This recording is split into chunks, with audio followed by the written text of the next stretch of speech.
Habang ang ipay nagrereklamo sa pagkain sa kanilang hapag-kainan. Nak! Anak! Kain ka na doon. Binilihan kita ng Jollibee. Ha? Jollibee na naman? Mami naman eh. Jollibee na nga kahapon. Tapos Jollibee na naman ngayon. Ayaw kumain. May mga batang katulad ni Topper na maswerte na kung makahanap ng tinapay sa basurahan. Ito ba? Ang daming kalakal. Ano kaya to? Ha! Tinapay! Hindi lang ito tinapay para sa akin. Isa itong pag-asa na bukas baka hindi ko na kailangan halukayin ang basura para mabuhay. Alis na ako! Ang swerte ko!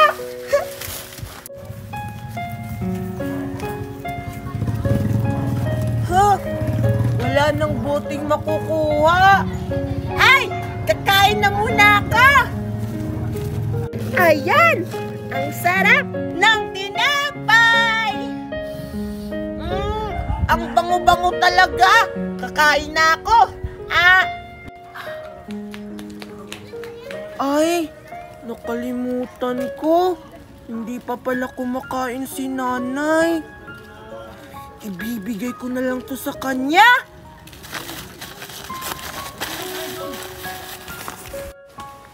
Nay! Nay! Tingnan mo po, Nay, oh. May regalo po ako sa'yo. O, ano yun, anak? Anay, alam mo ba, Nay, habang nangangalakal ako kanina, nakakita ako ng tinapay. Tingnan mo pa. Sigurado po ako, Nay. Gutom na po kayo. Sige, Nay, kainin niyo po to para po may lakas ka po. Salamat, anak. Ikaw, anak, kumain ka na ba? Kanina ka pa nangangalakal. Ako po? Opo, Nay! Tapos na po akong kumain. Tsaka alam niyo po ba, Nay, kanina, binigyan po ako ng babae ng hotdog. Busog na busog po ako. Ang sarap-sarap. O sige, Nay, kainin niyo na po to para gumaling na po kayo sa sakit niyo. Talaga, anak? Opo, Nay. Kaya po kainin niyo na po to para po lumakas na po kayo. Maraming salamat, anak, ha? Pasensya ka na, anak. Hindi makapagtrabaho ang nanay. Hindi pa kasi ako gumagaling sa sakit ko. Huwag pa kayo mag-alala, Nay. Di bali po, pag nakabenta na po ako ng kalakal ko, bibilan po kita ng gamot para po gumaling na po kayo sa sakit nyo. Hindi pinili ni Topper ang ganitong buhay. Pero natutunan niyang pahalagahan kahit ang mumunting biyaya.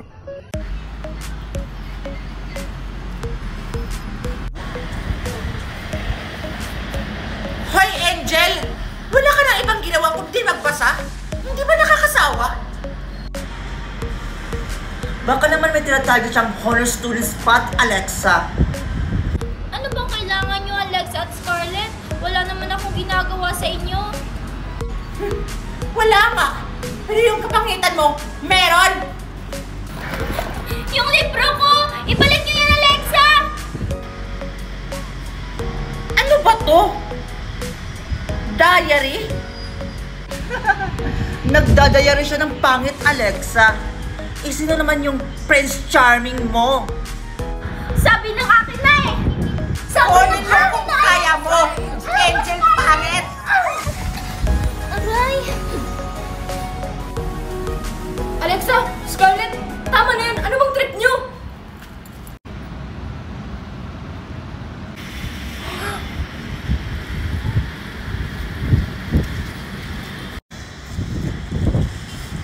Makoy, hindi mo naman kailangan magpakabayani. Sayang lang yung effort mo sa pangit na yan. Babalik ko lang yung libro niya. Hindi ko trip ang nanggugulo. OMG, girl!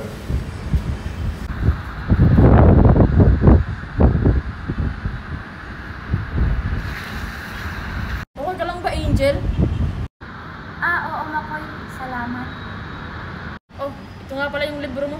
Pagpasensyahan mo na sila, Alexa. Salamat, Makoy. Tara na nga, Scarlett! Good morning, class! Scarlett, okay na ba yung lipstick ko? Ay, oo, girl. Super. Sure ako, tititigan ka naman ni Makoy. Dapat lang. Kung hindi, sayang lang tong beauty ko. Good morning po, ma'am. Mukhang may abala na naman kanina sa hallway, ah. Kung ako sa inyo, mag-aral na kayo na mabuti! Nakita tayo ni teacher. Sorry po. Di ka na naman nakalusot sa drama ng mga babae. Manahimik nga dyan, Ken. Okay, let's start! Ilabas niyo yung mga assignment niyo.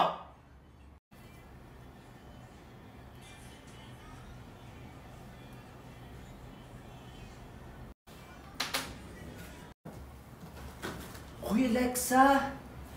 Obvious ka masyado. Hindi ako papayag na isang tulad ni Angel ang magugustuhan ni Makoy.